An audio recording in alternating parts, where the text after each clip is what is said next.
بسم اللہ الرحمن الرحیم۔ اللہ کے نام سے شروع جو نہایت مہربان ہمیشہ رحم فرمانے والا ہے۔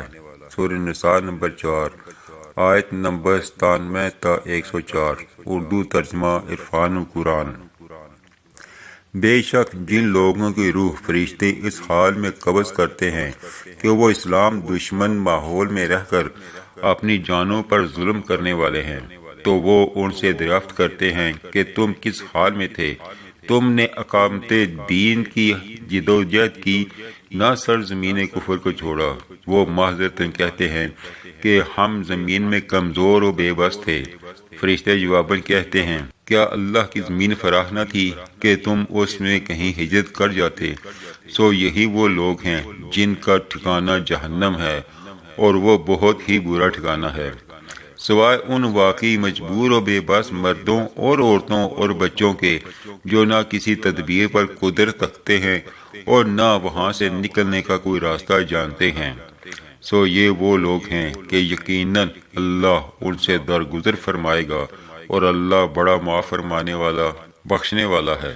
اور جو کوئی اللہ کی راہ میں گھر بار چھوڑ کر نکلے، وہ زمین میں ہجرت کے لیے بہت سی جگہیں اور معاش کے لیے کشائش پائے گا۔ اور جو شخص بھی اپنے گھر سے اللہ اور اس کے رسول صلی اللہ علیہ وآلہ وسلم کی طرف ہجرت کرتے ہوئے نکلے، پھر اسے راستے میں ہی موت آ پکڑے، تو اس کا اجر اللہ کے ذمہ ثابت ہو گیا، اور اللہ بڑا بخشنے والا مہربان ہے۔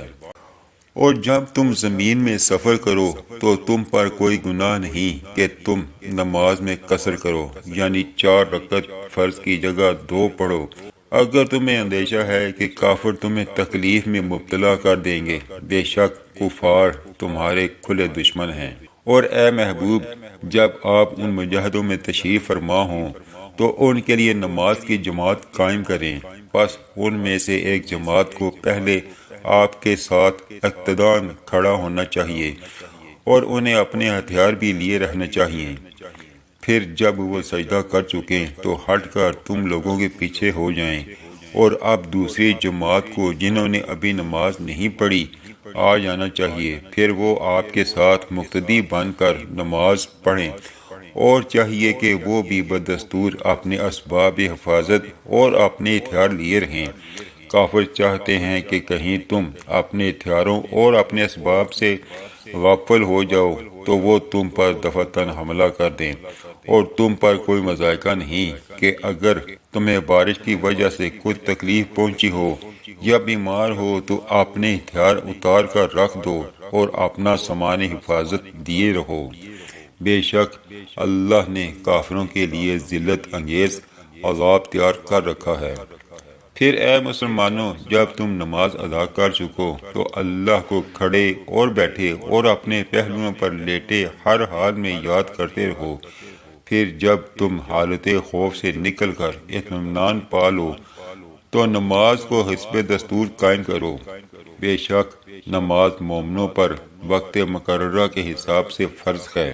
اور تم دشمن قوم کی تلاش میں سستی نہ کرو۔ اگر تمہیں پیچھا کرنے میں تکلیف پہنچتی ہے تو انہیں بھی تو ایسی ہی تکلیف پہنچتی ہے جیسی تکلیف تمہیں پہنچ رہی ہے، حالانکہ تم اللہ سے اجر و ثواب کی وہ امیدیں رکھتے ہو جو امیدیں وہ نہیں رکھتے، اور اللہ خوب جاننے والا بڑی حکمت والا ہے۔